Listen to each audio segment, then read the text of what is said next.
Clever Else, a fairy tale by the Brothers Grimm. There was once a man who had a daughter who was called Clever Else, and when she was grown up, her father said she must be married, and her mother said yes, if we could only find someone that would consent to have. At last one came from a distance, and his name was Hans, and when he proposed to her, he made it a condition that Clever Else should be very careful as well.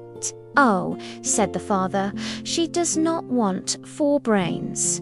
"No, indeed," said the mother, "she can see the wind coming up the street and hear the flies cough." "Well," said Hans, "if she does not turn out to be careful too, I will not have her." Now, when they were all seated at table and had well eaten, the mother said, "Else, go into the cellar and draw some beer." Then Clever Else took down the jug from the hook in the wall, and as she was on her way to the cellar, she rattled the lid up and down so as to pass away the time. When she got there, she took a stool and stood it in front of the cask, so that she need not stoop and make her back ache with needless trouble. Then she put the jug under the tap and turned it, and while the beer was running, in order that her eyes should not be idle, she glanced hither and thither, and finally caught sight of a pickaxe that the workman had left sticking in the ceiling just above her head. Then Clever Else began to cry, for she thought, if I marry Hans and we have a child and it grows big and we send it into the cellar to draw beer, that pickaxe might fall on his head and kill him. So there she sat and cried with all her might, lamenting the anticipated misfortune. All the while they were waiting upstairs for something to drink, and they waited in vain. At last the mistress said to the maid, "Go down to the cellar and see why Else does not come." So the maid went, and found her sitting in front of the cask, crying with all her might. "What are you crying for?" said the maid. "Oh dear me," answered she, "how can I help crying?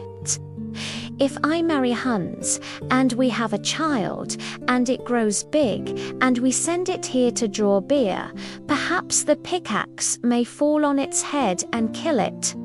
Our Else is clever indeed," said the maid, and directly sat down to bewail the anticipated misfortune.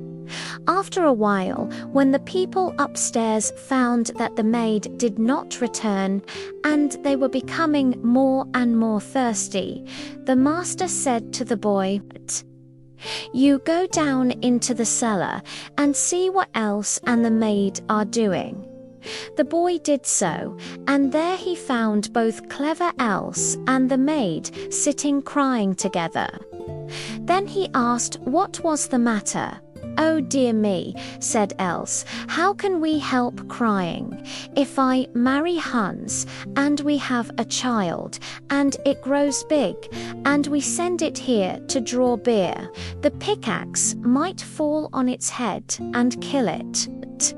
Our Else is clever indeed," said the boy, and sitting down beside her, he began howling with a good will. Upstairs, they were all waiting for him to come back, but as he did not come, the master said to the mistress, "You go down to the cellar and see what Else is doing." So the mistress went down and found all three in great lamentations, and when she asked the cause, then Else told her how the future possible child might be killed as soon as it was big enough to be sent to draw beer by the pickaxe falling on it. Then the mother at once exclaimed, "Our Else is clever indeed," and sitting down, she wept with the rest. Upstairs, the husband waited a little while, but as his wife did not return, and as his thirst constantly increased, he said, "I must go down to the cellar myself, and see what has become of Elsa." And when he came into the cellar and found them all sitting and weeping together, he was told that it was all owing to the child that Elsa might possibly have, and the possibility of its being killed by the pickaxe so happening to fall just at the time the child might be sitting underneath it drawing beer. And when he heard all this, he cried, "How clever is our Else!" And sitting down, he joined his tears to theirs. The intended bridegroom stayed upstairs by himself a long time, but as nobody came back to him, he thought he would go himself and see what they were all about, and there he found all five lamenting and crying most pitifully, each one louder than the other. "What misfortune has happened?" cried he. "Oh, my dear Hans," said Else, "if we marry and have a child, and it grows big and we send it down here to draw beer, perhaps that pickaxe which has been left sticking up there might fall down on the child's head and kill it, and how can we help crying at that?"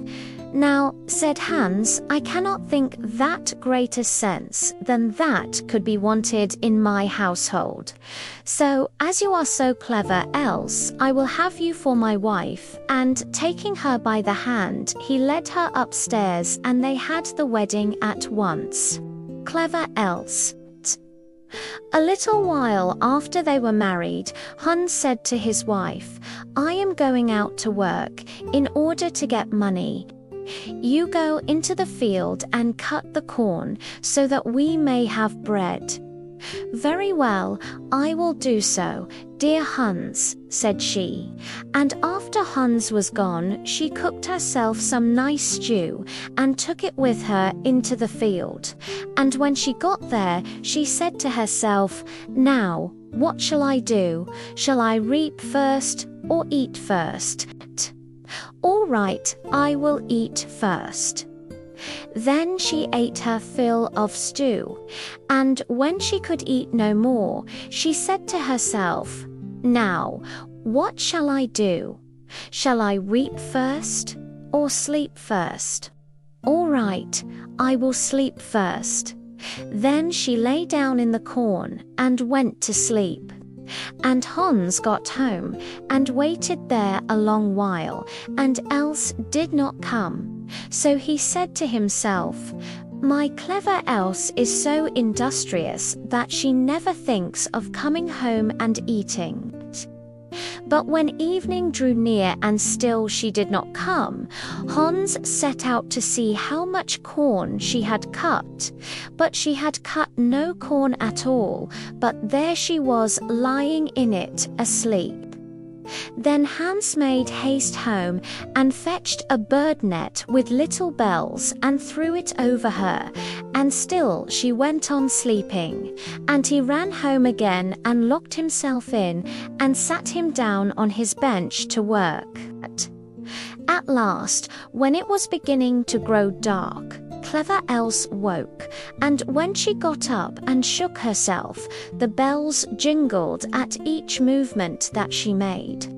Then she grew frightened and began to doubt whether she were really clever Else or not, and said to herself, "Am I or am I not?"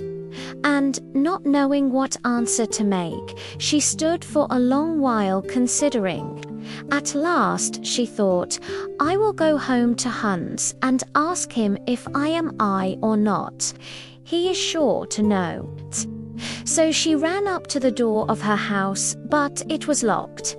Then she knocked at the window and cried, "Hans, is Else within?" "Yes," answered Hans, "she is in." Then she was in a greater fright than ever, and crying, "Oh dear, then I am not She went to inquire at another door, but the people hearing the jingling of the bells would not open to her, and she could get in nowhere. So she ran away beyond the village, and since then no one has seen her.